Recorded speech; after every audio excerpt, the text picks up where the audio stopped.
Ladies, gentlemen, boys and girls, it's a new season! So much bright hope, so much nostalgia, so much happiness. And then we find out Mappa's a total piece of shit. It's the EHRPG Podcast episode I can't remember anymore. I'm one of the hosts, Guru. The other host is Chewy. I'm losing my mind. No, he's Chewy. I'm Guru. I don't know anymore. How's it going? I don't know. How are you, Chewy? You're so funny. Oh, I mean, I woke up to roofers working on our roof, so you know that's fun. I woke up in the middle of the night for people screaming at each other. It's awesome. Seriously? It happens every couple nights. Who the fuck screams in Gibson's? Oh, drunkards.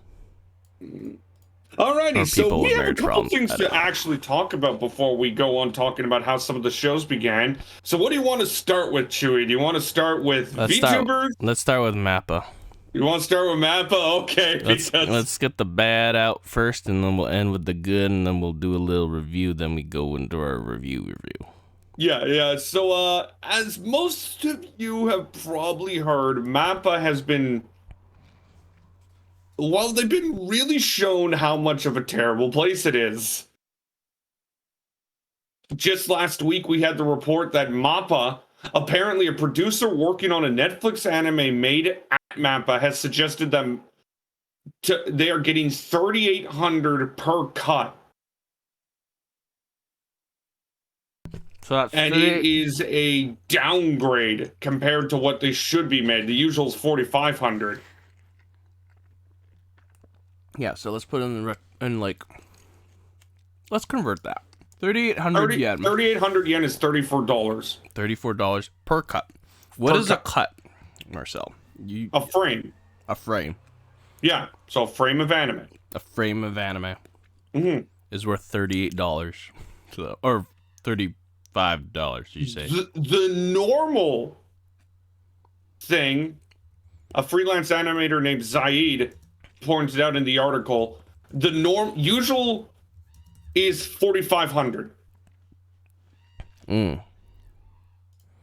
And 4,500 yen. If 3,800 is $34, 4,500 would probably push it about $50.78 Canadian. Yeah, but we're doing US. Oh, well. So change it to US. That's like $40.68. Wait, wait, what? I don't understand economics. Anyway, That's so the usual thing is about... Am I wrong? No, apparently Canada's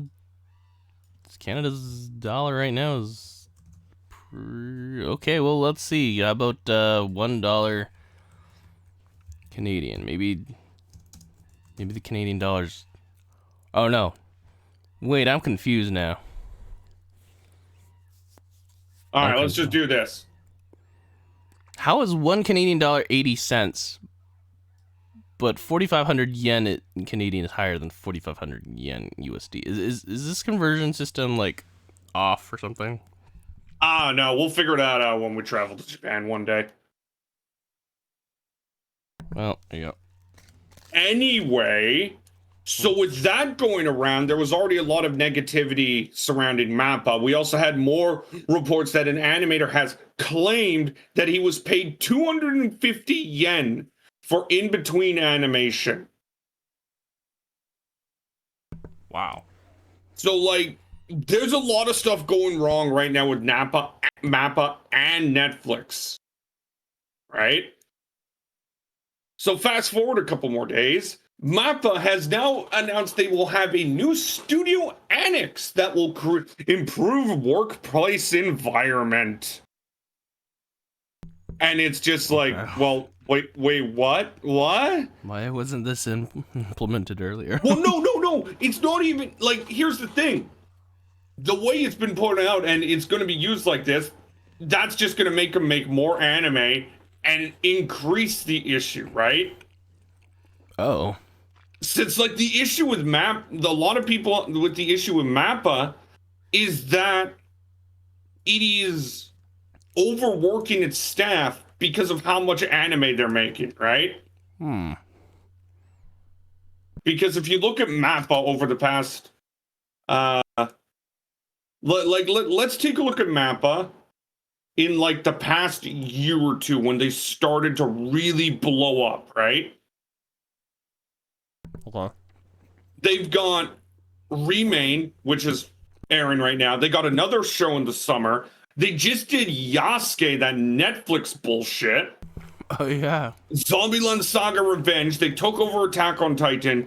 Jujutsu Kaisen, they did. God of High School. They did Listeners. They did Dorohedoro. Oh, yeah. Like, there isn't a time where Mappa isn't doing something now. Yeah. And it's becoming to the point where, I think I've mentioned this so many times, they're going to explode. Because you look at what they have coming next. They have the Tact OP Destiny coming in the fall, right? Tact OP. It's this one, the Madhouse Mappa collaboration. I think I've mentioned to you before. I think you have. Oh, yeah, this one, yeah. The one about the... Oh, wait, what? Actually, I don't remember if I've seen this one or not. I feel like you sent it to me, but I feel like I read it wrong. Yeah. So then they have that, right? And let's not forget they got Attack on Titan in the winter, right? Oh, this is the sci-fi one that's like with music and stuff. It's got the music blend. Okay, yeah, yeah. Okay, but let's not forget Attack on Titan in the winter, right? Yeah. Jujutsu Kaisen 0 is coming in a movie form, which is almost guaranteed to lead into a Jujutsu Kaisen sequel, right? Then there's the Yuri on Ice movie. Man, and then we're already hearing reports that this movie that I'm going to link that they are doing, the one that is made by Mario Kata, I believe she did. What's that? I'm forgetting it. She wrote the script for Anohana. Okay. And there was one more movie. Makia, that's it. Oh, was it Makia? Makia? There's a famous, Makia, yeah. Blackrock Shooter, Kanan. She did this movie, which is actually brilliant. Oh, she did Gosick. Composition Makia. and script, wow. But, like, there's reports coming out that the Alice movie I showed you is already facing a bit of issues. Oh. That's not good. So, like, Mappa is working their people to death. And then we get this bullshit today. What's that? Mappa comes out and tweets out that pretty much their reputation is being ruined by leaks. You mean the so-called the reports about the... Here's their tweet translated by Crunchyroll. We have recently noticed that some internal information about unpublished work was misleadingly disclosed on social media. As a result, some of the facts were taken out of context and other information was added based on misunderstandings, speculations, resulting in unjustified distortion of truth and causing a great deal of inconvenience to our clients and other people in work. As a matter of fact, the work in question, which has not yet been released and is not a project that we were commissioned to produce by a major platform, the work in question is a new installment of a TV series that was produced in the past and for which both we and the production community have been eagerly awaiting approval. And finally, the production order was realized when the production community managing company confirmed the sale of the work to a major platform. The production cost is determined by the sales amount. Let me take a drink of water. Okay. In the past, as well in cases of this work, we have never forced creators to accept commissions at unreasonably low prices that were not in proportion with production costs. Since many companies are involved, In the production of animation works, conditions are agreed upon between the parties involved, and information management is also under strict control. Especially for the works that have not yet been published, there is risk that the parties involved may be accused of violating the contract and the work itself may be abandoned. We strongly object to unauthorized disclosure of information and will take the appropriate action.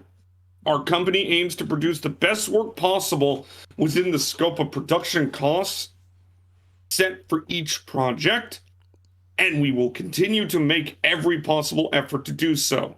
We will strive to continue to improve the working environments and conditions for each project every day. Thank you for your continued support. It was not confirmed 100% in the statement above that MAPPA is discussing one they have worked in the past or project taking over from the studio.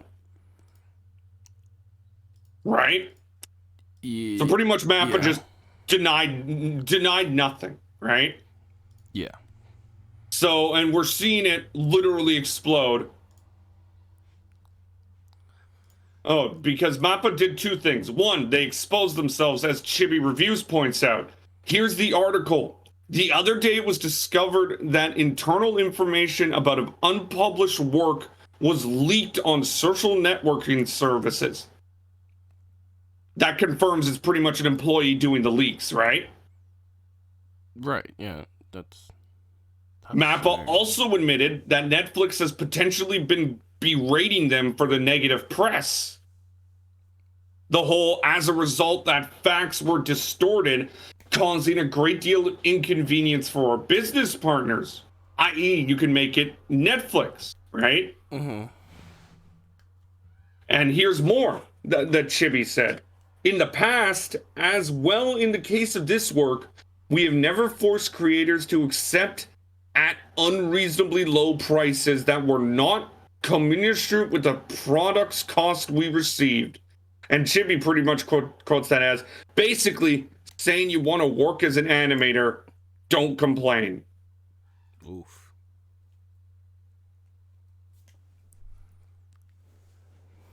And now we're getting reports that Japanese news sites are starting to take notice as well. Oh. And here's the thing, too. In the tweet where MAPPA, puts it out, Yeah. they turned off the replies. Nobody can reply to this. One tweet. Yeah. And we see another one I follow called Yu Cow.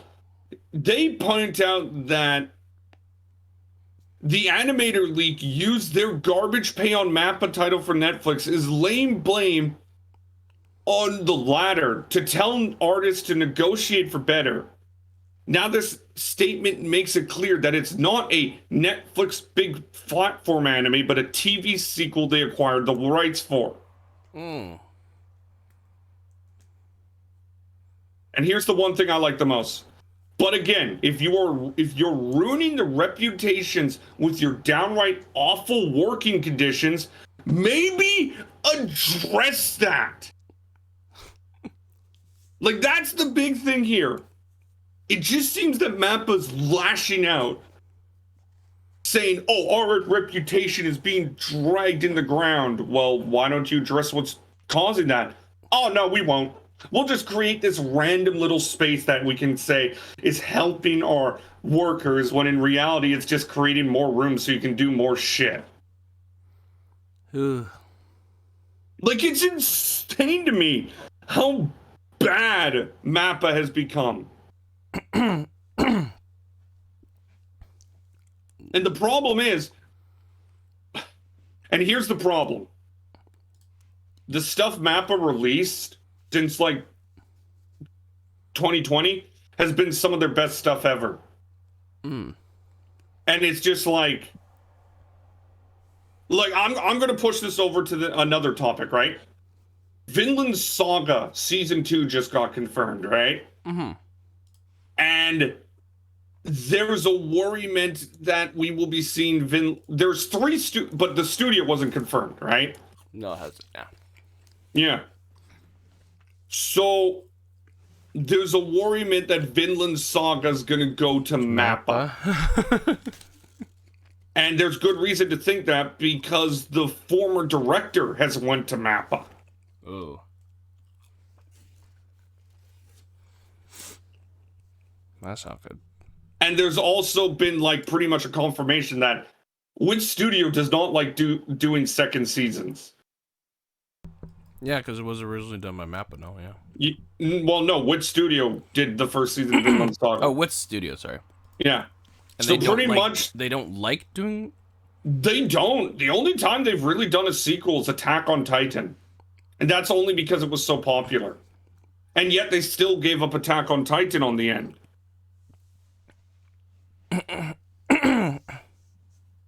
Okay. And like the prevailing thought is this is either going to be WIT, Mappa, or another studio called Studio Kafka, which I believe was made by a person from WIT Studio. Okay. And they're doing the sequel to Ancient Magnus Bride. Oh. Yeah. So think of Studio Kafka as like a smaller WIT studio. Okay. And so there's an idea going around that Studio Kafka might be the people taking over Vinland Saga. And like, here's the thing. I'm going to pull this back to Mappa now. Pull it back to Mappa. I am ecstatic that Vinland Saga is getting a second season. I think Vinland Saga Season 1 is one of the best shows ever. Oh, yeah. Like, it's bloody brilliant. The way it tells a story is amazing. The characters are compelling. And the moments in the show are actually insane. Right? They're insane. And, like, I want a second season. Excuse me. Ugh. Yes. Right? Yes. But I cannot deny, if I see Mappa next to it, there's going to be a bitterness to it. There's going to be a bitterness as you watch and you go, I don't like the studio, but I like the show, but let's see where it goes. I don't know how to feel. But no, there's going to be a bitterness to it because, again... It's Mappa. Yeah. It's kind of that. They got the stigma now. It's Mappa. It's Mappa. Yeah. And Mappa production staff immediately contacted that person to take down the post. And now we've got a statement going out of their way to clarify Netflix isn't really involved. So it really does feel the studio got yelled at for tainting their name. Like, it's just... Mappa has just... It's insane to me because usually when we hear about studios just falling apart, right? Yeah. It's usually after they produce some sort of horse shit. Oh, there's a truck going on outside. Don't you think? Yeah, usually. Instead, Mappa have been like on a roll with their previous stuff. Like, again, outside of Listeners, which was a disaster, right? Dory was pretty good. At least God of High School had good animation. Jujutsu Kaisen was brilliant. Attack on Titan's final season was great. Zombieland Saga Revenge was just stupid. Okay. But then you look at some of the other stuff they performed. Yasuke is getting ripped apart. Mm-hmm. Koi 2 Producer wasn't that great. And of course, there's Listeners. Okay. So really, when it seems that like when Mappa hits it, they hit it. They hit it hard. Hit it out of the park. But if they don't, they just fucking flop. They cry. And I generally don't know, like...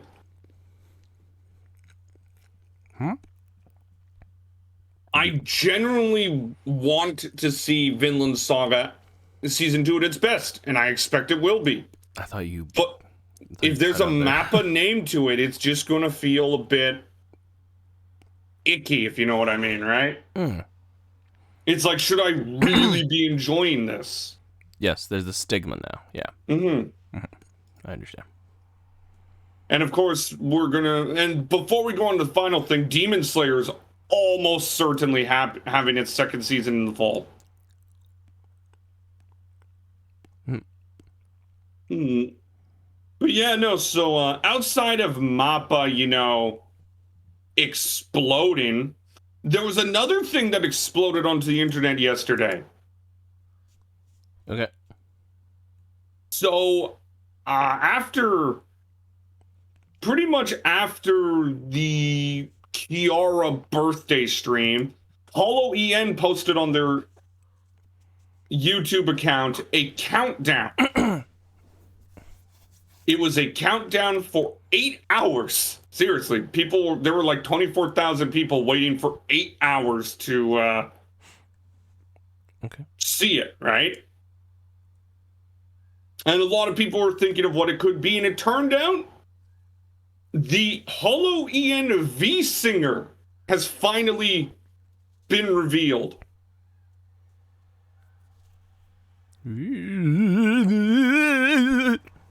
I was waiting. I thought it would be a second gen reveal. But no, the Hollow EN V singer has finally been revealed. And yeah, it was pretty cool. Her name is Iris. And she's going to be more modeled after, Azuki, right? So more of a music focus. But you feel like you'll probably see her streaming like every couple weeks or so, right? Since Azuki seems to be streaming a bit more as well. Okay, yeah. But remember when we were talking about last episode about how Ninji Sanji kind of doesn't set their talents up? No, they don't. Yeah. Well, and I was mentioning how Hololive does. She already has 167,000 subscribers. Yeah, she does. And in terms of Twitter followers, she's got 142,000. Oh. So, like, they've already set her up perfectly, really. And she's already got hit by the EN curse, where because Twitter, there were so many people following her, Twitter restricted her account. Yeah. But no, I'm excited. It's going to be interesting to see how she will interact with the other girls. Like, this is their first Kohai, right? Yeah. Like, everybody's like, oh, but they got Hollow ID. I think there's a little bit of difference between having a Kohai from a different branch and having a Kohai from your branch, right? Okay. And yeah, no, I'm interested. I wonder what she's going to be like. Her debut is on the 11th, so this Sunday. And I do hope that she is able to stream just a little bit. Like, I get that she's like the V singer, so, more music focused, but, you'd like to hear from them, right?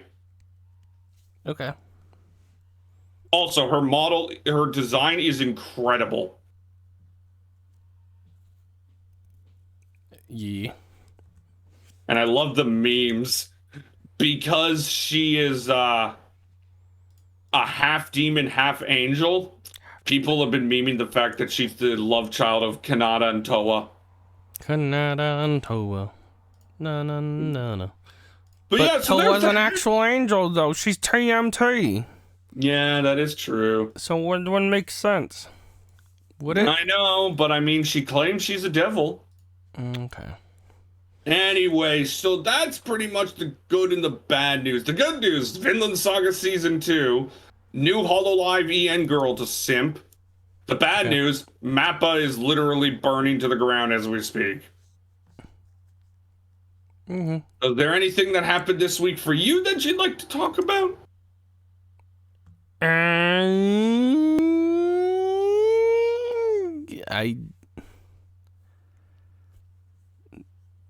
Suns won game 1. Yay! What about the Nintendo Switch OLED? That's weird. That was weird, honestly. It seems to have some graphical updates. No, it's definitely because the OLED screen is an upgrade for sure. But it's just... Like, I think if I wasn't saving for a trip to Japan with you and a certain giant native man, I'd probably pick it up. No, yeah, the OLED screen is definitely a nice upgrade. It's just, I don't know. I guess people were expecting more. Because it's only that and what? Like the that's the bendable thing, though. stand and the enhanced No, audio. that's the thing. That's the thing that pisses me off about the situation. People expect so fucking much. Yeah. They were expecting a Pro, and I was like, I don't know, man. Like, Nintendo, like, this is probably the first re-release of a console Nintendo's had. Like, do you remember the Wii U, the Wii, GameCube, any of them having a re-release for upgrades? No. No. And I just think... Well, would you call the 3DS XL an upgrade? Or just a new product altogether? What was the... Let me just look at the difference for a sec. It was much bigger and like a sleeker design. Bigger I think the screen. 3DS is the only one they've done it for. Okay. Well, there you go. But no, like, I just think people need to realize that they need to stop setting themselves up for expectations, right? Bit too high there. I didn't really Like, care, to be quite honest, but yeah, people are... I mean, I was comments. interested, don't get me wrong, but like, I think this new Switch is pretty cool. And honestly, considering I've had my Switch for day one, I might consider getting it. I don't really care. I wasn't even hyped up for a Switch Pro, honestly. So. Yeah, no, to be honest, the Switch Pro wasn't like, it's one of those things where like, oh, that's cool, I may get it, but am I hyped for it? No, because as I've stated multiple times, graphics don't do anything. Yeah, it looks cool, don't get me wrong, but if it doesn't play well, nobody gives a shit. I don't think they actually upgrade the graphics per se. It's just an OLED screen. They haven't said anything much. Like about everyone's like, why isn't the Switch running with like a 30, 90, 80 and whatnot as an example, right? Ooh. 30, 90, 80, what the heck? And if you ask me, the Switch is still the best console on the fucking planet. It's not even close. Because everybody go like, oh, what about the Xbox Game Pass? You can get that on PC. Anyway, let's talk about the first episodes we watched. Okay. Because there was quite a few of them, actually. I think the only first episode that hasn't aired is Aquatope, which, by the way, that's going to be 24 episodes. Yay. And if I remember... Yeah, Madoka Magica Gaiden ain't set to air for another 23 days. Oh, Kobayashi Majora's aired today, huh? Yeah, I watched it. I'm so happy they're back. I didn't watch it. I haven't even watched the Moonlit Fantasy one, and it aired today. God dang it, there's so much... I didn't get to watch any of these things. No. But yeah, no. Out of the first episodes you watched, anything catch your eye early? The main heroine is hot as fuck. Yeah. I have a thing for like beauty spots if they plays properly, and then if the character designs are interesting. Or you hear that, animators? You design your character like that, you'll have Chewie's heart no matter what. Yeah. And then if you like, even if the proportions aren't like crazy or anything like that, I'm gonna fall in love with this design, man. This is a pretty good design. Like it wasn't a I don't know, it seems like it's almost a simple haircut, but at the same time she's got like these weird layers going on. I'm like, whoa, that is weird and cool at the same time, but it works with the beauty spot and then her figure and stuff, it's just wow. Anyways, Remake was pretty interesting though. Again, though, a lot of crotch shots and butt shots in the opening, but it's water polo, so yeah, you can't really complain about that, I guess. You watched The Realist Hero, didn't you?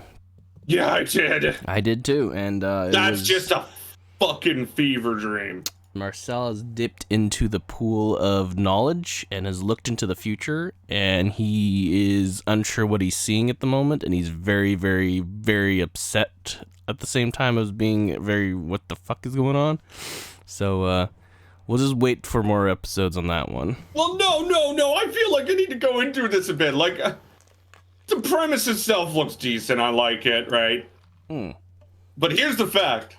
In the span of 14 minutes, he was reincarnated into a new world and made king and given the daughter's hand in marriage. What? What indeed? Like, that was 14 minutes in! The power of being a realist, apparently.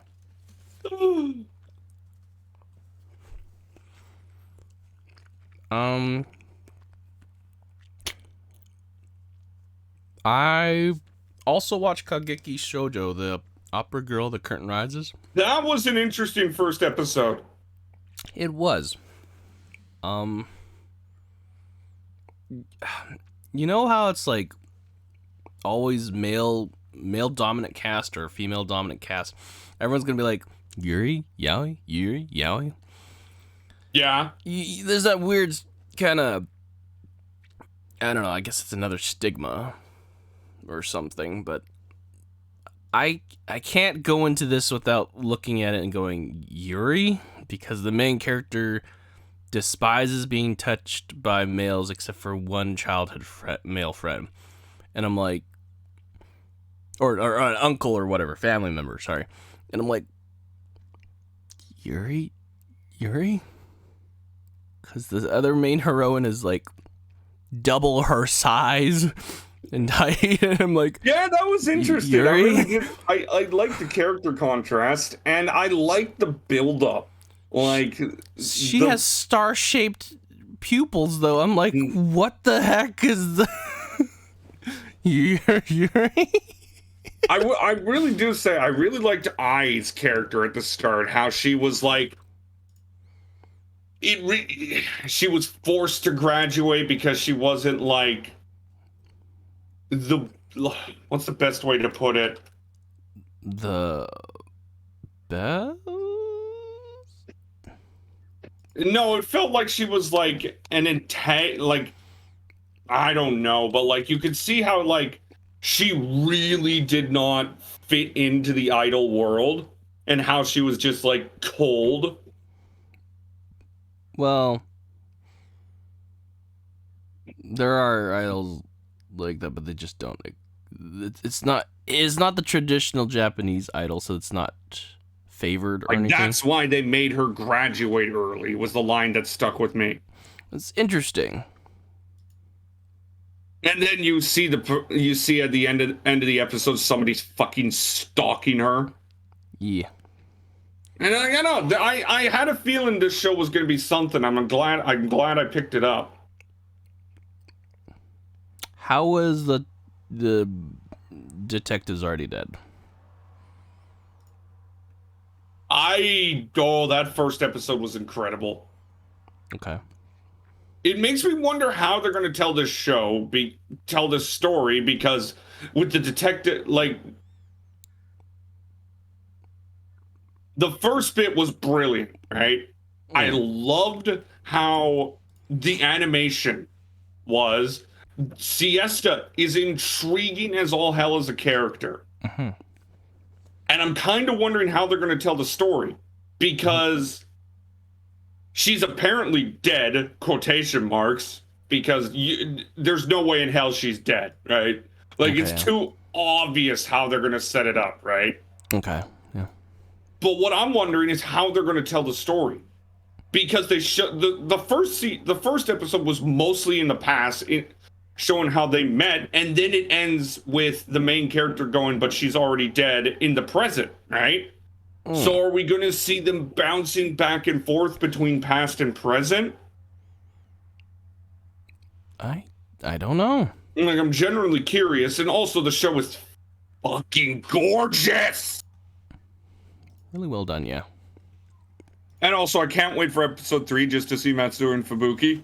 I literally cannot deny, when I heard they were making cameos in episode 3, that's what pulled me to the show. And then I read the premise. I'm like, oh, this is great. Okay. Reaper, Young Master, and the Black Maid? Sorry? Huh? Did you watch this one? Shinigami Bochan. No! I already told you what I was watching.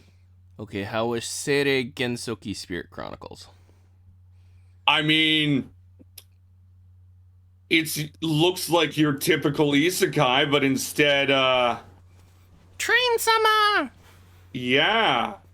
Bus-kun and Train-sama. We are going to have the very, very rough intercourse. Which requires the very flattened bus-kun. And the people inside are dead. Yeah, no, that the train-kun thing just caught me so off guard. You have to say Train-sama because of how high of impact of destruction that was. Train-sama. He destroyed But, that like, bus. it's a good way to catch your attention. Okay, yeah, it's true. And I did enjoy the first episode. I liked how the story was. This kid ends up doing the right thing, but he's blamed for it, and eventually he's able to, like, get his name cleared. But I also left it saying to myself, this is, like, it'll take a lot for this to not be your typical isekai.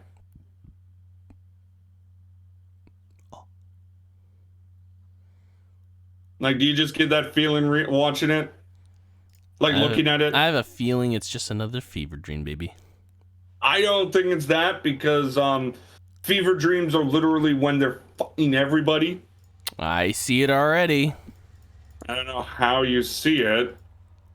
Because you dip into the pool of knowledge and you see the future. AKA you go read the manga or the light novel or whatever. Or just look up leaks.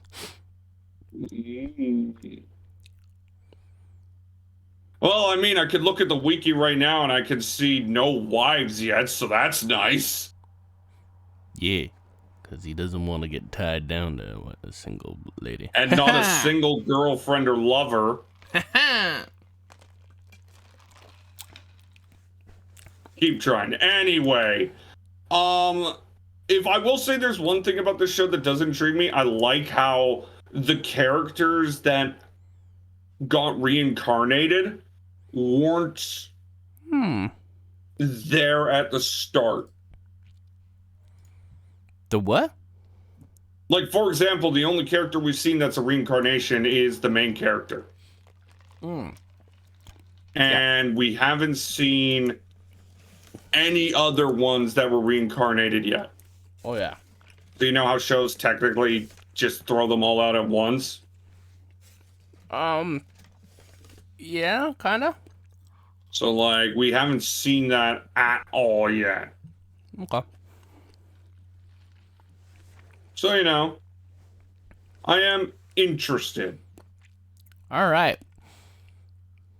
That time, I got reincarnated as Slime Season 2, Part 2. Man, I forgot how fun Veldora was. We are sword friends. Touch my sword. Cross the swords, my dudes. We are bosom buddies. BFS. Sword friends. I don't think I could ever tell anyone I'm sword friends with anyone. Because I feel like everyone would get the wrong idea. Yeah, they probably would. But yeah, no, it looks like it's set. I like how well they established just the importance of this meeting, right? Because, I mean, Rimuru is about to declare war on a demon lord, for fuck's sakes. Mm-hmm. Yeah, And other than that, there wasn't much else. I mean, you haven't watched Maid Dragon yet, so I won't talk about it. I thought Remake Our Life was great. Oh, that also came out. I didn't. Yeah, see another that. 50-minute episode. It was great. I didn't actually see that one coming out. Okay. Otome game, Yeah. Its first episode ended weird. I rewatched the first season and I was like, yeah, I always liked it. But like, you watched the first episode, right? I watched a bit. I did not finish it. Sorry. Well, the first episode ended with what looks to be Katarina telling the blonde to gravel at her feet. Yay! And I'm just like, wait, what? Like, I was caught off guard there for a moment because I was just like, wait, why is she doing this? It's misunderstandings. It's to make you come in and watch the next episode. Yeah, no, but like that first episode was exactly what I remembered this whole show being, pretty much Baccarina being stupid. Yet so say so. Yeah. And then outside of that, the only other show I think is worth talking about is Higarashi. You didn't watch Moonlit Fantasy or that drugstore one? What the fuck is Moonlit Fantasy? Tsukimichi. Moonlit Fantasy. What the fuck is Moonlit Fantasy? Tsukimichi, Moonlit Fantasy. Tsuki ga Michi Biku Isekai Dochu. I have to go find it on this fucking list. Okay, well, if it's taking you that long to find it, then you obviously didn't watch it. So I'll No, God, no. Hell, it just aired today. I'll get back to everyone about that afterwards next week. And then that drugstore one, no. Okay. I may watch it later. Okay. But no, Higarashi, I've stated before, I don't see how this show's going to end without Satoko getting her head smashed in. What is this?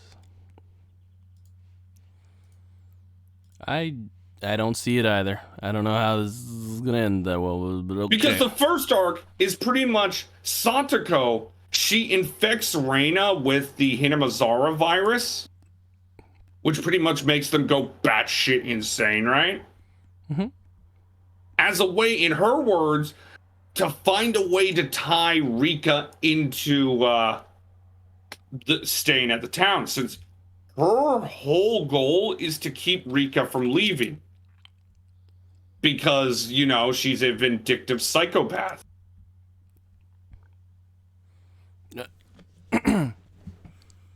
She's crazy. Yeah. I've seen some of the screenshots. I don't want to.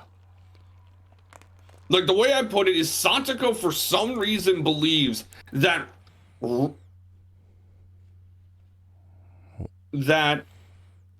making them go insane is the way to keep her there. I promise to create a Hinamizawa where you're happy. So to me, that makes her saying she's just going to keep repeating and repeating and repeating until she can make Rika stay, even though Rika's dead set on leaving. Right. Like, that's just the thing. Rika, she wants to move on with her life, right? Yeah. She wants to push forward.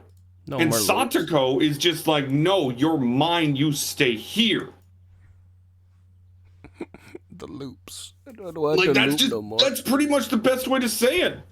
Satoko is pretty much just trying to control Rika at this point. Don't want to, man. I mean, you could giggle and laugh like that all you want, but like, I'm not giggling or laughing. I don't want to loop anymore. and like remember how I mentioned that knife is still there. Yep. So again, I'm sitting there saying to myself, this is going to end with Rika killing Satoko with that knife. And I'm genuinely curious if it's going to go any other way. Okay, yeah. I have no idea. I can't foresee anything with this show, honestly. Mm-hmm. It's too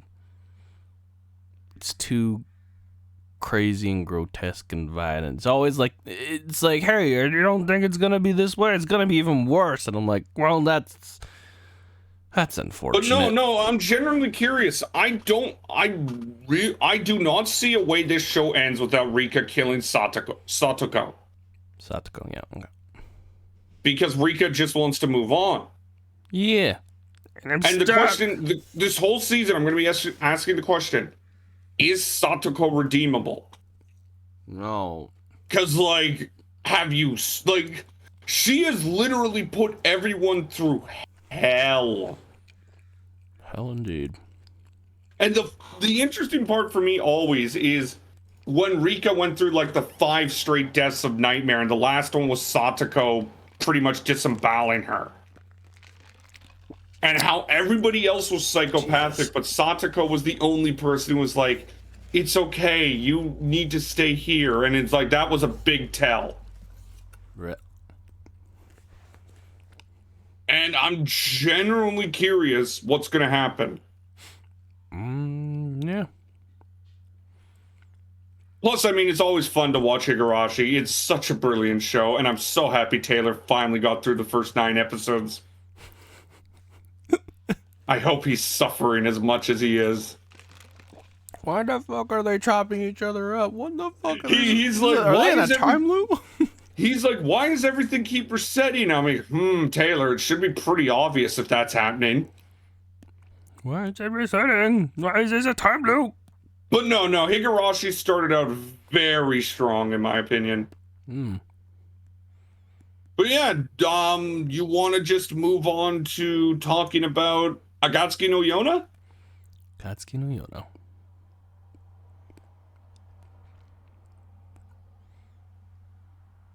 Akatsuki Yona time.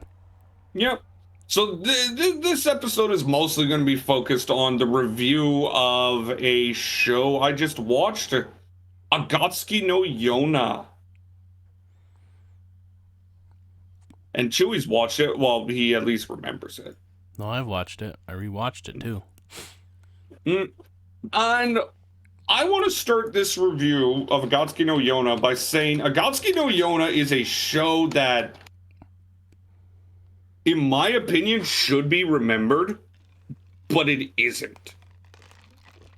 I want to start off by saying Akatsuki no Yona, Yona of the Dawn, manga series written and illustrated by Kusanagi Mizuho. Why is it that things that... Okay, Marcel, I'm going to say it like this. Why is it that this show, it feels like it has those Korean types of feels to it? Like a Korean historical drama of some sort? I think that's because of the names. Yeah. And well, no, that's like everything. Everything almost so far. And yet, when we take Korean manhwas and turn them into Japanese animation or Korean webcomics, we do terrible most of the time. But this show is like, it's Korean cultural references by like ton, including the style of the writing, but it's not as bad. And it's not like Japanese. What's that? Like, it's just different. It's just a different writer. No, but like, doesn't it seem kind of a little... No? Doesn't it seem a little bit sad that this one did much better than everything else in this case? Because it's just writing differences. I don't think it's just writing differences, but... No, it's 100% writing differences. You can't sit here and say that just because they have similar style, like, stories and whatnot, it's like, oh, why can't this push forward? Because of the writing!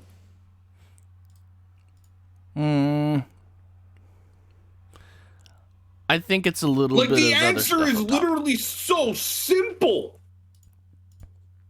And I feel like you're just trying to find this magic herring, in a sense, if you know what I mean, right? Like, sometimes, straight up, the answer is just simple. Yeah, probably. Hmm. I think it's just also about Why though? Because we didn't overhype something, because we didn't take an overhyped type of material and then put it out. They just took basically I feel like it's a situation there too. If you were to bring in an material that a lot of people love, and it's gonna be overhyped. It's gonna be overhyped, I feel. It's almost at this point it's impossible to like not overhype something if it's. I mean, look at Demon Slayer, right? Popular, yeah. Okay. Like Demon Slayer, by all intents is a very good series. It sold to such a ridiculous amount last year. You would think it's the second coming of Jesus Christ. Yeah. But at that point, the writing was still consistent with the little other bits, right? The directing, the animation, the basically the organization post production and all that, or in pre-production and stuff like that. But then you look at, say, what is it? God of High School and stuff like that. Was it okay? This might be a little bit harder because I haven't read God of High School, so I'm not sure if actually the writing was any good. But could you give me any, or did you read any of it, Marcel? I read a bit. God of High School's writing fucking sucked. Okay, then that's maybe a poor example. What was the other one? No, there's Tower of God. Tower of God, which was pretty good. What about Noblesse? Was Noblesse also? Noblesse was just boring.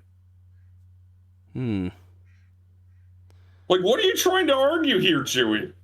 I don't know. I think it's just a little ironic that one that came out like before all this, like these hyped web comics came out, that this one was was pretty decent, and yet it's not. But this has nothing to do with manhwa. I know, I'm just saying it's a little ironic. Why are you trying to compare things that have nothing to compare them to? No, it's because it has the Korean type of obvious Korean influences by like its type of writing, its cultural references all the time, not just names, but just the style in general, and overall writing as well. I just thought it was nobody gives a shit about that. Do you think people go into Tower of God and say, "Oh, look at all those Korean references. Look at how they write"? Yeah, no, they go in because they think it's a good series. No, I'm not saying that. I'm just like that. I think you're misunderstanding what I'm trying to say now altogether. But well, what are you trying to say? Are you trying to say that you're shocked that Akatsuki no Yona didn't get any popularity, even though it's dripping in Korean symbolism? No, I'm just saying that's a tiny bit ironic that this was a decent series, but it was dripping. Yeah, no, in a sense, yes, but in a sense, no. But again, nobody gives a flying fuck about that. I don't know, it was just kind of funny. How? Like, they're not comparable in the slightest. I don't know, it was just kind of funny. And then we never got a second season out of it, too. Well, that's a whole other story that has nothing to do with anything you just mentioned. I'm just saying it's kind of funny that we get like other stuff that just turned out not to be so great, and we never got a second season. The story was terrible in God of High School, and it wasn't because it had connections to Korean culture and whatnot.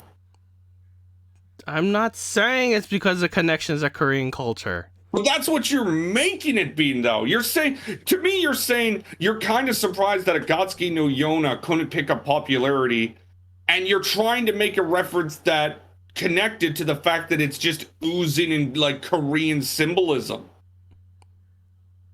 Well, I mean, yeah. Well, not just symbolism, like the entire writing. Have you actually gone and watched a Korean historical drama? No.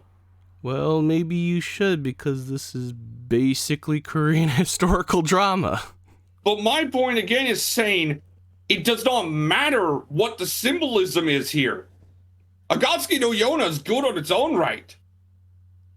No, I'm just saying because it's literally Korean historical drama. Well, what does that matter in anything? What? I was just saying that literally I just find it funny that this is more popular in it, or was basically did a little bit better than these popular like other Korean stuff. But again, what I'm asking you, what does that actually matter if it's Korean? I don't know. It's just like that's what I'm trying to ask. Why does it matter if it has a Korean influence? Why does it matter? Because it's different. I don't know. That's just one of the things that sticks out from it. But to me, you're saying that all those other shows failed because of the Korean influence. No. I just find it a little funny that literally that something that is basically Korean writing in a sense, with not just the influence or anything, but literally the writing itself is very close, and the setting and everything is like close to Korean historical drama, does an okay amount. It gets somewhat popular and then just doesn't get a second season. And then later on, when we get a really, really popular like Korean webcomic that comes out that uses more of the, how should I say, modern style, doesn't do very well, despite because it didn't fucking matter. No, I'm just let's take a look at God of High School. God of High School didn't fail because it used a Korean modern style of writing. God of High School failed because it told you fucking nothing. It was boring as fuck to watch. It didn't give you a reason to give a shit about the characters. Well, okay then. Fine. I just said it was a little funny. Like, I just don't get how you're like, oh, I'm surprised that this show did well, even compared to the other one, even though the shows tell stories completely differently. It's not that I didn't think it would go well. I just thought it was a little bit funny. That's all. But we never I think got you're insane, but we both think we're insane at this point. I don't know. I just thought it was a little funny. I just don't get how you think it's funny or comparable. Well, I'm looking at it like it's on two different specs of the Korean, like, of the spectrum in a sense here with the media wise, because there's like the Korean historical dramas type of thing, which is a big thing. They do a lot of historical stuff. Yeah, I'm not denying that. But the only comparison you could logically make between them is a Korean influence. That's it. There's no other comparison to make between Akatsuki no Yona and the three shows that came to last year or 2 years ago. I think it was last year. Yeah, last year. Okay, I'm just saying. But just saying means nothing, Chewie. I'm just mentioning it. What's the matter with that? Because I just don't like when people are just like, oh, I'm just saying, right? I'm just saying. Actually give me logical and like complete reason as to why, right? Yeah, it's just that it was just funny to just mention. Do you want to continue talking about that? Because I feel like now you basically derailed me in a sense. I don't know where I'm going now with this anymore. Because I didn't know where you were going with this to begin with. All right, here's a stupid question. Do you think Akatsuki no Yona would do fine now? I'm not sure, actually. Maybe. Probably. You know what? Yeah. Because I feel like it's a breath of fresh air still. Because I don't think it's anything fresh air because fucking Inuyasha returned. But I don't see anything else. I don't see a lot besides Inuyasha though. Let me check actually. Let me check. Yeah, I'm not. Add on to the fact you can't say it's a breath of fresh air when anime for the longest time was only telling feudal Japan stories. But this isn't feudal Japan. Yeah, but it's still feudal. It's still historical? That's the thing, it's still feudal. It's still historical, you mean? Well, yeah, but it's all set in a feudal place.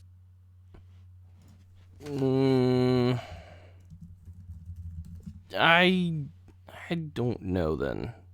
Because, again, Like, I think Agatsuki no Yona would be fine. I think we're going to talk about it as we go along. I think the storytelling is more than enough strong to hold up in its own. Like, its characters are charming and unique in their own right. The story is really interesting. I don't know. I feel like, yeah, it would be, because it's literally a Korean historical drama. Nobody gives a shit if it's a Korean historical drama, Chewie. They just want a good show. And again, it's different. That's why I'm saying it's I'm gonna be honest, it's different and it's good writing. So it's like, I don't see how Agatsuki no Yona is that different than what we see from time to time. It's literally a redemption story, a growth story about Yona becoming this fierce yet respected leader.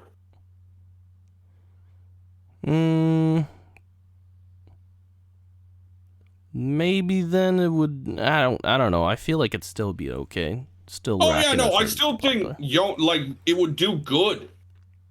Hell, with the way fucking sequel stories are just getting thrown out, maybe we'd actually see something, right? Maybe we'd actually see an ending too. But let's start off at the beginning with Agatsuki no Yona. Okay. Its plot. Its plot. I feel that. Wait, were we starting at the very beginning? Yeah, we're starting at the beginning. Are we starting at the beginning of the show, or are we starting at the beginning by saying the plot first? The plot. Okay, all right. What do you want to mention about it at the beginning? I feel that its plot is surprisingly simple. Yeah, it reminds me actually a lot of Arslan Senki. Yeah, I can see that comparison. I actually liked Arslan Senki too. I think that would. I did quite a bit as well. That Arslan Senki was really good. I feel like that's also something that it reminds me a lot of, and I kind of like those types of historical. The redemption / growth story of a naive prince or princess. Yeah. Like, those tend to do really well no matter what. Especially if it's just good writing altogether. I feel like and Arslan Senki was really good. It's a shame the second season was only 8 episodes. Yeah. Oh well, whatever. But yeah, the whole. Oh, whoops. I guess we probably shouldn't spoil, but the whole what is it, the older brother, younger brother type of story. You know what I'm talking about, right? Mm. Where it's like a weird, I don't know, it's like a struggle for the throne, or somebody killed somebody or something, and then I don't know, somebody decides to step up. I really like how the show paints Emperor Ill. As everyone looks at him as this naive king who's just too scared to do anything. Mm-hmm. When in reality, it pretty much is confirmed that he was a manipulative and controlling son of a bitch. Yeah. Like the murder of Su-won's father. The way he was able to control the tribes. Like, it's just... In reality, he's Su-won. Mm. Because Su-won is portrayed as this... On the outside, he looks like a complete naive idiot, right? Mm. But in reality, what he focuses he is quite possibly the most dangerous man in the entire kingdom. Naive and kind and stuff like that. But it's like, Yeah, but they're when he spoke, these like how he, sorry, like how he, the Earth General, the Earth Tribe, right? How he got the entire Earth Tribe to kind of rally through with their rally difficult around him, times. and not only that, turn around their finances in just showing off the wife's work. And getting the minerals and stuff like that. By the way, the wife, mwah, just beautiful design there. Waifu material. Hey, if you want to comment on that girl from whatever that show is, I can comment on her, okay? MILF. Marcel's into MILFs. Write that down. And I have no shame. Anyway, the way, like, he literally just used the husband as a showcase. To show off the rocks that they found that were pretty much useless, and then to also then serve tea of the queen's own make and stuff like that from from foreigners, and then people started wanting to buy those rocks, useless and that rocks, turns the Earth turns the Earth Tribe's whole economy around. Like, kind of gives the general something to do too. Like Suwon is pretty much the king. These characters play the what's that saying? Play the fool or something. Act like a fool, but like I don't know what the thing is. I don't know what you're talking about, but I get the idea. Basically you play everyone around by acting like the fool, but you're not actually the fool. But I forget what the full saying is. Yeah, no, I get the idea. But no, I generally liked his character. But as we'll go forward, I think we can both state the biggest problem this show had is that it ends. Yeah.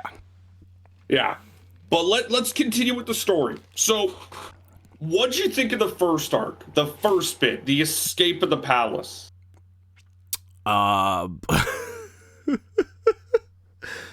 Okay. I don't know how you felt, Marcel, but when I watched the opening and I noticed these characters and I go up and like, they're going to play a prominent role. I'm like, oh, the king died. Or, spoiler, the king dies. Yeah, that's part of the plot. It's literally in the premise. I know. But the king dies, and they're like, oh, okay. Well, that servant probably will be then, Yona's basically inside, right? Supporting her and stuff like that. Oh no, he dies too. What the second episode, he dies too.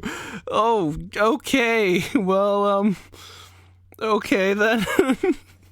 I honestly thought with like the fact that they gave him the person speaking bits and also time in the opening and ending part, or opening at least, he would play a little bit more of a prominent role, like being maybe more he's inside. a sacrificial lamb for them to get the fuck out. No, he just shows his loyalty. It's like, you know what, I'm gonna distract them and then go die off scene. Oh, pretty much. Oh my goodness, that was terrible. Yeah. And then, do you even get a name? I don't even remember if we got a name from that guy. I thought we had a name, and I was like, that's why I was like, why did they kill this person? I thought they had a name. Oh god, I can't remember his name. He did get a name though, right? On screen, and like I'm gonna scroll through it in the wiki to see maybe if we have his name. Nope. Damn. Dun dun dun. But anyway, what? Okay, I might be reading this wrong. Marcel, I'm reading the summary right now in the wiki. What is this? A What? week before a party celebrating her 16th birthday, Suwon visits to pay tribute to her being Yona. Upon revealing her intention to someday marry him to her father. Yeah, she did that. Oh, okay, I'm reading that wrong. I was like, she wants him to marry her father. I'm like, no, wait. She wants to marry Suwon and reveals it to her father. Okay, I read that wrong. My bad. Yeah, no, the whole thing with her, she's in love with Suwon. And I also really did like how the show really shows just the general shock that Yona's hit with. Well, yeah, it's just out of nowhere. Got a blade through the dad. Yeah, and then what do you think of how Yona just kind of beats the shit out of that poor Fire Tribe guy? Like, you feel the guy's a dick, but you feel bad for him to a certain extent, right? Yeah, because most of those, I feel, beatings were kind of trailing from other feelings and other things. Mm-hmm. So maybe he didn't deserve all of that, but he deserved definitely some beats. Oh yeah, no, he deserved a little bit of shit, right? Mm. But like, I felt bad for him in the end. It's just like, oh, you're about to get your ass kicked. Yeah. But he's kind of an asshole, so I don't really care too much. Yeah, he did deserve it in the end. All right. Wow. I actually like the I really do actually like these types of stories where they're not only showing, because this Marcel is good, as you said before, a good example of showing, not telling. Yeah. And is great writing. And I just, again, I'm going to reference Arslan Senki here. The fact that you can make the villain also likable because of how, like, what he does or what morals he stands for or how he deals with things. Was the villain in Arslan Senki likable? I cannot remember. There was one villain, which was the Silver Mask. He was actually turned out to be pretty likable at the end, due to mostly because of the second season and the princess, the blind princess, and how he basically broke off from the Lithuanians and then came to save her because she was getting burned at the stake for trying to attempt to kill the king or something. But she did it because it was whatever, she was being manipulated a little bit, but it was to save somebody or something. I don't know. In the end, though, he came and saved her. He didn't need to. He just came and saved her. And it made his character a little bit likable, a bit in that sense. And a little bit more... You know, I'm going to be honest. I think the next show we should review is Arslan Senki. Okay. But no, I don't know if Suwon is likable. It's not that the fact that you're likable, but it's more like you can either relate with them or you like them because of their charisma or like because of their overall like personality. I think Suwon, for what is worth, he's trying to make like a better and safer kingdom. I can see that. He is. But I don't, of course, agree with some of the methods, and that's probably what gives him the villain mark on that. It's Suwon in the anime. The anime does not go into it at all. No, and I think that's why we really need a second season, because we only see a little bit of like what he's capable. I also love how the manga classifies him as the anti-hero. He is, basically. And I'm sitting there just like, yeah, I would have loved to see that. Yeah, you would, but like you only get the tiniest glimpse, and it's not even, it's not enough. It really isn't. You're going to see our statement a lot through this. The biggest problem with Akatsuki no Yona is there's no second season. Because there's so much story to tell. Yeah, because let me pull this up, because this was damning to me. In terms of Akatsuki no Yona's story arcs, right? Mm-hmm. Like, including what it covered. Agatsuki no Yona, outside of the little bit after, right? So the future story, the Sunru general story was a little bit later in the manga, from what I could tell. So outside of that, right? Mm-hmm. Agatsuki no Yona only covered 43 chapters. Yeah, and there's still... In comparison, right? Mm-hmm. Let me just get it out. Let me just get it right now. Agatsuki no Yona went from 2014 to 2015, right? Mm-hmm. So if you want to ask how many volumes of Agatsuki no Yona were out before the anime started, let me just take a look. The anime started October 2014. October 2014? There were 14 volumes out already. 83 chapters. Oh, yeah. Yeah. And by the time it finished in March, there were 17 volumes already.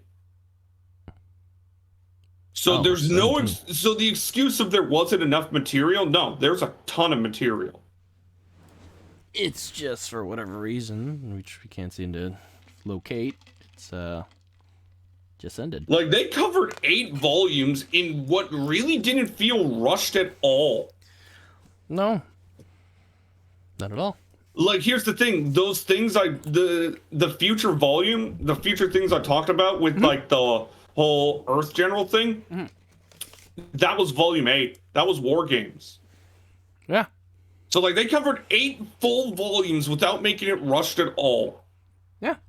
And by all intents and purposes, this series was a commercial success. It was. And only because it aired at the time where sequels never happened is probably the reason why we never saw a sequel. That was the actual downfall, that it was released way too early. Yeah. It was released during a time where we never saw sequels. Unless you were God tier. So, like, unless you were the 7 Deadly Sins. Unless you were Psychopaths. Yeah, Naruto. Yeah. Sword Art Online, Attack on Titan. Yeah. Bleach.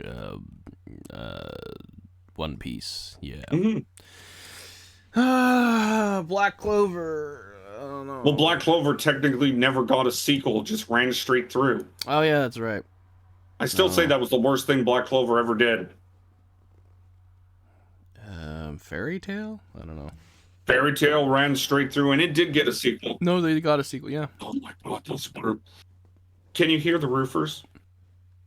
No, but can you Good. hear the birds? No. They're fucking loud. And so is that truck. Anyway, so...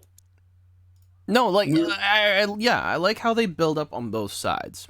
I really do. Because you see Yona with her journey on you know... Oh, Yona's journey is actually incredible. Trying to basically figure out what we she wants see to her do, by what the end she'll of the do, series evolve from a fragile young girl who had no idea what the world around her is to, in my opinion, just a total badass. This fierce, strong, and who seems to be willing to fight for stuff, even though she realizes that her father was probably the cause of most of it. She is like a fierce, like steel. She finally steeled herself, basically, in a sense, and she's willing to be open. I do hate how obvious it makes it that she's the reincarnation of the first king. Yeah, I mean. And it's an interesting type of that was blatantly obvious from day fucking one. I mean, the plot armor is thick in that one, so I'm just gonna let that slide. But speaking of the king, let's talk about the 4 dragons, their stories. I was just gonna say though, I liked how when she was going around finding her allies, that Suwon actually was going around and basically filling his allies there too. Well, yeah, because Suwon's trying to unify the kingdom. Yeah. You could see that the 2 different paths, but like they both kind of had the similar goal in mind with unifying the country and stuff. I don't think Yona gives a shit shit about unifying the country right now. She's just trying to find out why this is happening. But at the same time, she protects it though. You could protect your country. It doesn't mean your main focus isn't trying to find out what is going on. Sure, but isn't she also trying to, thinking about the future and then possibly... Of course, but again, Yona's main focus the whole entire series is just trying to figure out why this is happening. Why did Suwon kill her father? Was her father this naive idiot, or was he a conniving psychopath, right? Okay, and then it's just two different journeys, but you pick up all your allies type of thing, and now you're... Can we talk about the dragons now? Okay, fine. Okay. There were technically only 3 dragon arcs, since the 4th dragon just shows up out of fucking nowhere. And had the shortest episode, and even though he's probably the most important dragon since he's the original one. Yeah. But let's talk about the 3 main ones. The white dragon, the blue dragon, and the green dragon. I like how the white dragon arc is so like, oh, they show up and they're already there ready for them. It builds up this false pretense that it's going to be so easy for them to go in there, when in reality, every situation was a literal hell after that. But I also like how the white dragon, every dragon had their own reason to. Kija's kind of tied in with tradition. Yeah. Kija was raised in a village where the white dragon's purpose was to be helping their master. Right? So that was the white dragon's purpose. So he was raised and prepared for that. Yeah. Yep. Well, on the other side, Xia was just treated like a monster. Yeah. He wasn't even given a name. Yeah. Like, he was this nameless monster. It's honestly because of the different types of powers they had, right? Yeah, like... Kija had the hand. Kija had the arm. Shinon's power was in his eyes. Kija's power was like the strength of his dragon hand, whatever. Yeah, his arm. Yeah, and so... And then Shinon's power was in his eyes, which could cause hallucinations, which would paralyze somebody. Hallucinations paralyze. And so it got rumors that he could even stare at people and they would die. Turn them to stone. Yeah. Petrify them. And then Cheha was his leg. Yeah, his right leg, so he could jump and kick and stuff, really high power and stuff like that, and jump really high. Basically seen as flying in a sense. Yeah. But yeah. She has power was scary because it was misunderstood. Whereas you because had to outside people, it looked like he was just killing people. Yeah. It's not like where you would be more understanding, like, oh, he has a monster arm, so I'm he could. And then break Zeno rocks. was, I believe, massive regeneration. His body was unbreakable because it was covered in yellow scales. Yeah, high constitution type of thing. He also had a wife. Yeah. Again, I just wanted this show to continue. His dragon power is he's immortal and his body regenerates, even when beheaded or burned alive. When he uses his powers, dragon scales cover his body and becomes strong as a white dragon and can jump as high as a green dragon. Oh, okay. But yeah, it's... But yeah, that first arc really did a good job at showing, giving you the false hope that all the dragon arcs would be as simple, right? And that's one thing I really liked about that first arc. And then the second dragon arc comes in and, it turns out, no, it's not that simple. And then the third arc comes in. That third arc is interesting. Wait, no. No way. She can't be an anime-only character. Okay, good. She isn't. Good. What? The captain. The captain. Jigan. You know, the old lady. Oh, yeah. Yeah. That third arc is great. Oh, no, yeah. And it really does showcase a finality of, like, Yona is no longer this scared girl. No, not at all. But it also is kind of funny how important Jigan is to her. Jigan. The old lady. Oh, okay. Yeah. All right.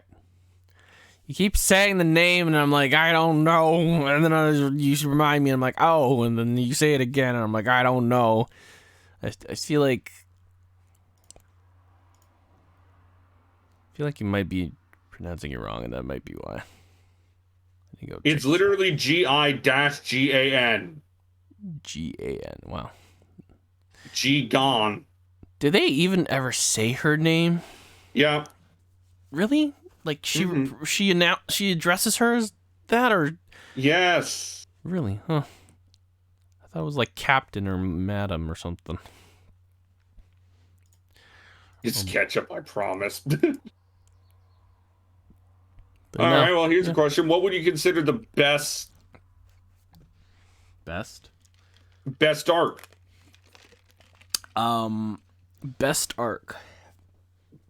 Oof. The one that aired so. Yeah. Well, what would you consider the best arc of the dragons? Ooh. Well, you know, if they actually got into a little bit more depth with it, probably the Yellow Dragon one. Yeah, but the Yellow Dragon one doesn't even have an arc, though. Yeah, it's just the one. Like, he literally just shows up.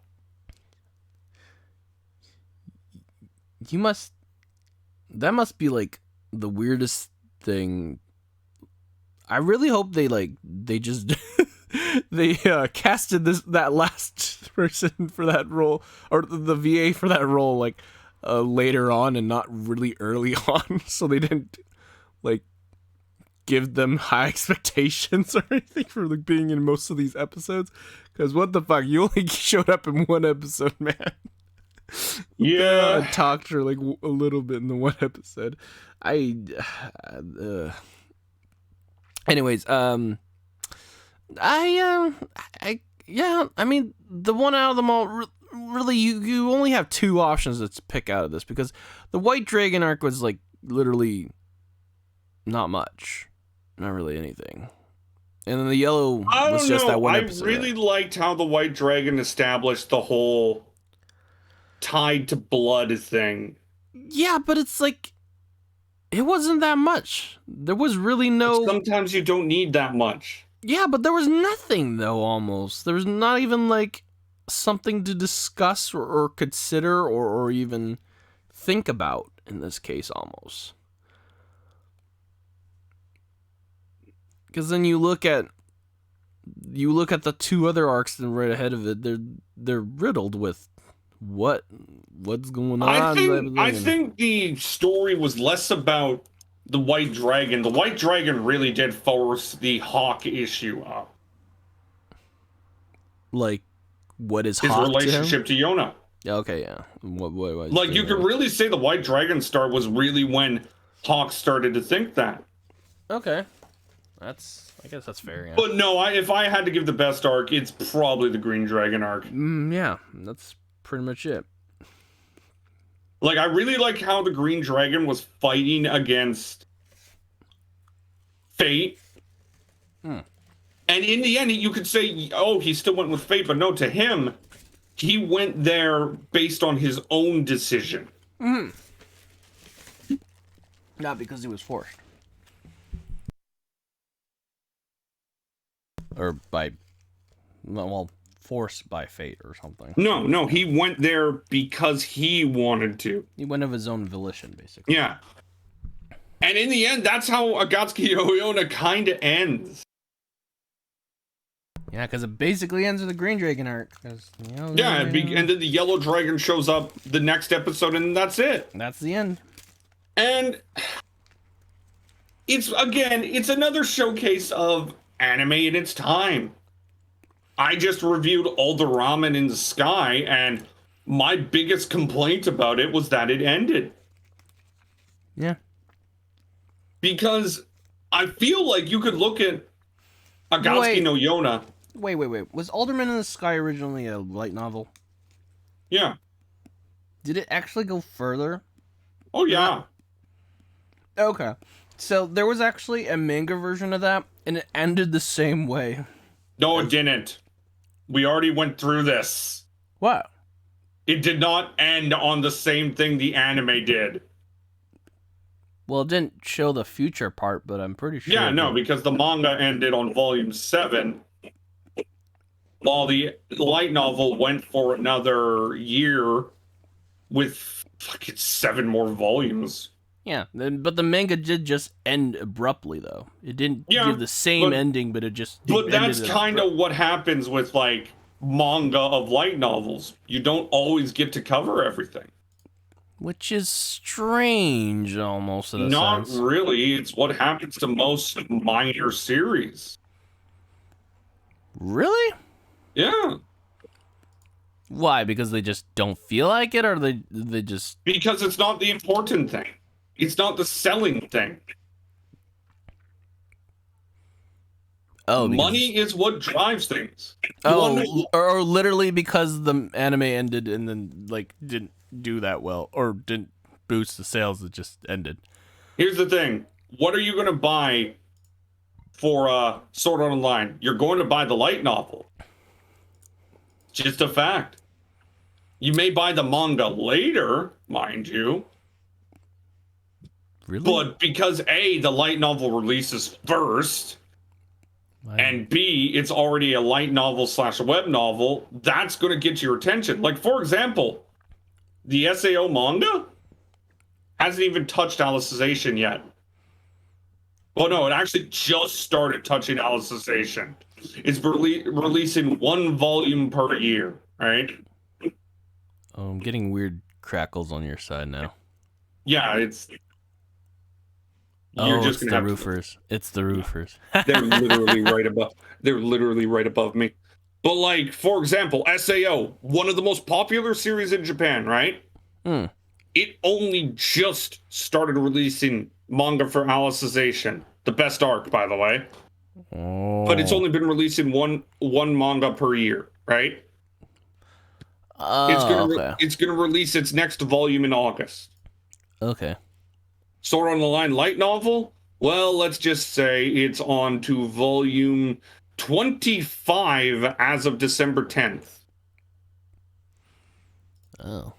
And Reki's also writing Progressive, too. Now, Progressive is seeing a little more release, but that's only because Progressive is newer, right? Yeah, all right. Like, it's a lot easier for the manga to stay closer with it, right? Okay. So, for example, Progressive released in 2012. It saw its first manga 2 years later. Okay. All right. Yeah. Okay.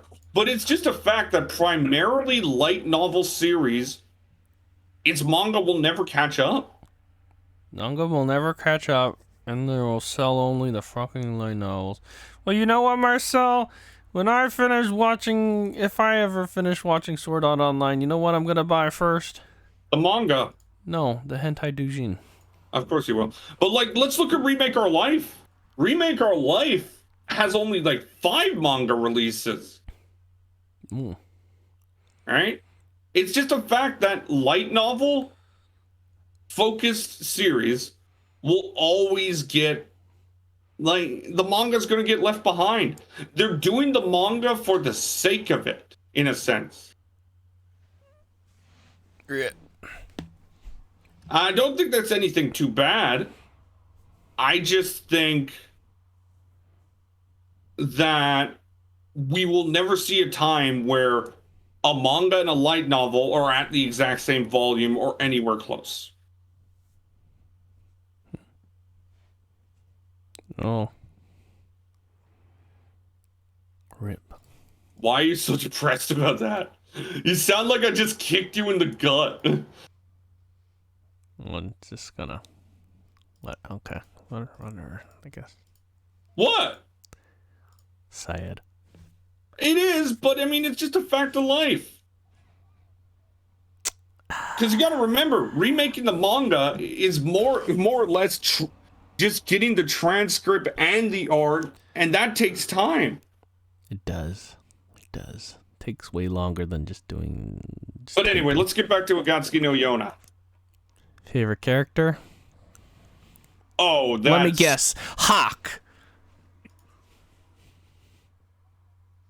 It's Yona. Oh. Asshole. Oh, you're the asshole. No, I do like Hawk quite a bit. I think Hawk is just a ball of fun to watch, but Yona's growth is just... It's just so easy to get attached to her. I think the one thing this sticks out in comparison to the heroic legend of Arslan is that there's budding reverse harem romance. So, Sure, let's just... Really? That's the thing you point out? I mean,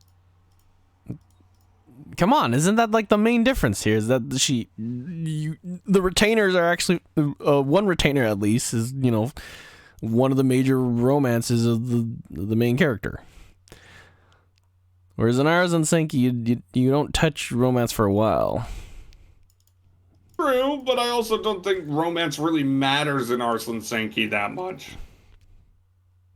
I mean, that's because it's never brought up, so it's like, Because it doesn't matter. No, I'm just saying it's just never brought up. If you had good writing, as I said before, it's, But again, budding romance is always interesting. To an extent, yes, but again, Arslan Senki, romance is never a factor because it just doesn't need to be. Like, what good would romance be into it? The only It would probably be the main reason why the Silver Mask went back for that blind princess. True, but the only person in this entire show, I believe, that you could tell a romance story about is Esther, or Estella. Estella? Yeah. Oh, you mean the Lithuanian? The girl impersonating as a man to be a soldier. Yeah, that's basically it. Yeah. Oh, Yabaldoth? Oh, no, stay away from that, people. But no, it's too late. Who's your favorite character then? Well, it's gotta be Yun. Yun. Yeah. Really? That's a bit surprising. Come on, it's the guy who does everything else in this entire series.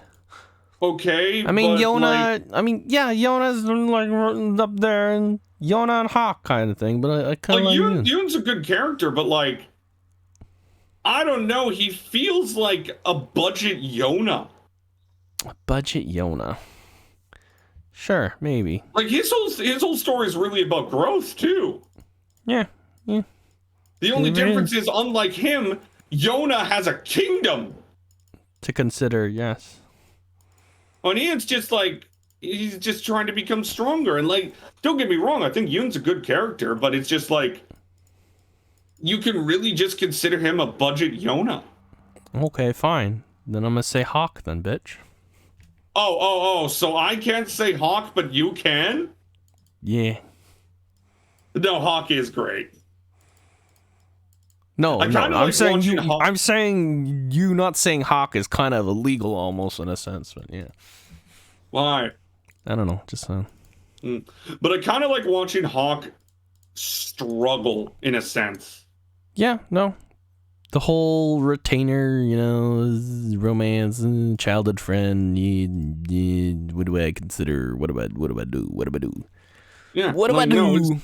It's very interesting to see Hawk struggle through everything in a sense.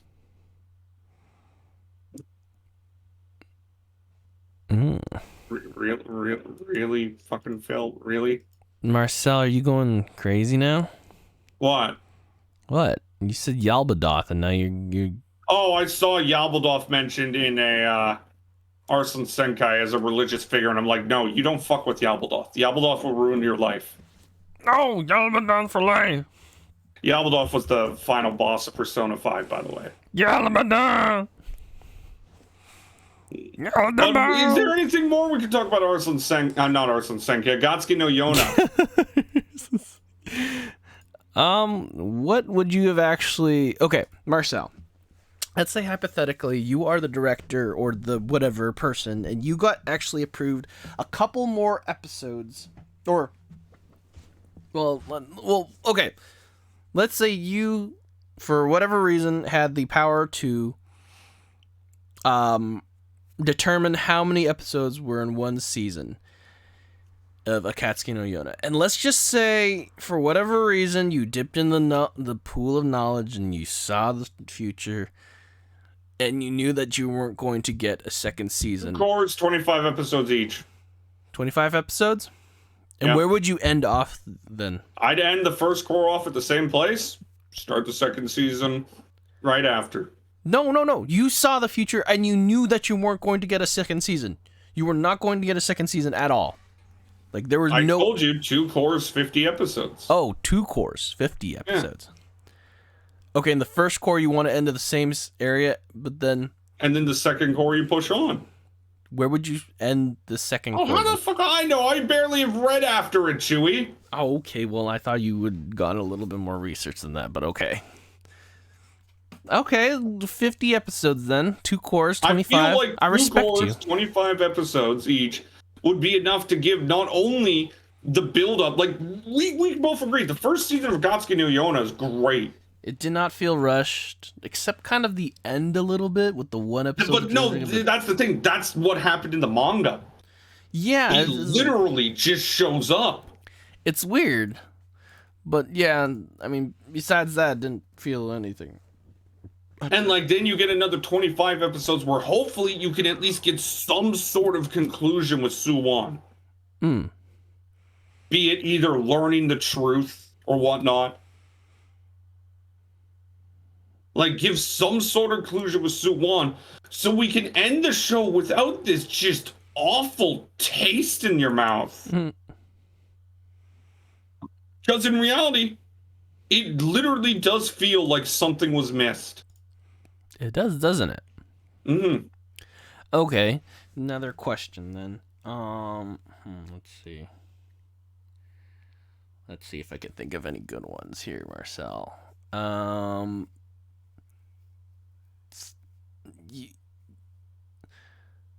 So you really don't think that like any of these gross stories would be feel impactful in the current season at all? No, not really. Okay. If that's the case, do you think if there was a major change or shift, or no, do you think actually gross stories will make a comeback? Because I don't see a ton of them nowadays, but I do see a couple. Here's the thing: you tell a good story, you're good. Simple as that. Okay, that's true, but I'm more looking at more of a. Remake Our Life is a gross story. That's true. I don't know then, Marcel. Would you like to see more historical type of anime, though? Hey, as long as you're good, I'm good, right? I mean, for fuck's sakes, we got Inuyasha returning next fall, right? Okay. What do you think would be a good variation of historical, then? Because I actually want to see more... I know they've probably done it somewhere, but I want to see more European feudal type of anime. Because I know that they got some manga and like stuff going on. You'll never see that. Like Hawkwood or something it's called. That was interesting. Or Isak. That was interesting too. I don't feel like you'd ever see that. That's sad. Okay then. I just feel like that's just out of the place for what viewers in Japan are looking for. Okay then. I'll just hope for some cool reincarnation ones. I mean, you get that every other week. Go more isekai, please. please be reincarnated as this hyper intelligent AI of a space battle cruiser. Alrighty, though. I think that's a good place to end it then, since it seems like we're out of stuff to talk about. No, Marcella, I still think it's funny that the Tower of God or high school God of High School didn't do very well. Okay, yeah, no, I'm not. We're done. I don't want to trigger Marcel anymore. You got here's the thing, guys. In 2 weeks, we'll be doing an episode where we're sitting together in the same room. Chewie may die. You know what's gonna happen then, Marcel? What is it, Lucas? I'm going to get somebody to oh shit. No, we need a third person. Can we rope in a third person? Let's do oh shit, what was his name? Shit, what's his name? Chewie, if you suggest anything sexual, I am going to kill you. No. What's his the Korean voice actor, the guy who does all the funny stuff? Oh God, I forget his name. It's I forget his tag on YouTube. Proceed. Yes, ProZD. Let's do guess that anime opening ending thing like he did with his friend Jay. Okay, we could capture Dakota if he has his day off. Yeah, but good luck, Dakota. Then. I know. Trying to find stuff that isn't super easy yet not super hard and somewhere in between, and then go all over the place. Good luck. All right, and that's the latest episode of the EHRPG Podcast. We reviewed Agatsuki no Yona. We talked about how Mappa's burning themselves down to the ground, and we talked about the start of the summer season. And I triggered Marcel. You do that every day. I'ma trigger you more. I am not shocked. That's episode 20-something, I'm pretty sure. I'm just gonna. If he uploaded more, I'd be able to know what episode we're at. That sounds impossible at the moment. Well, you can probably upload at least 2 episodes tonight. I'ma do something at this point. Hopefully it's uploading an episode. Anyway, that's been it. I'm good. That's Chewie. We'll see you next time. The roofer's gone yet? Nope. My birds are stop squawking. So, okay. This is a long outro, Chewie. Don't worry, we haven't even hit 2 hours. It's okay. Bye.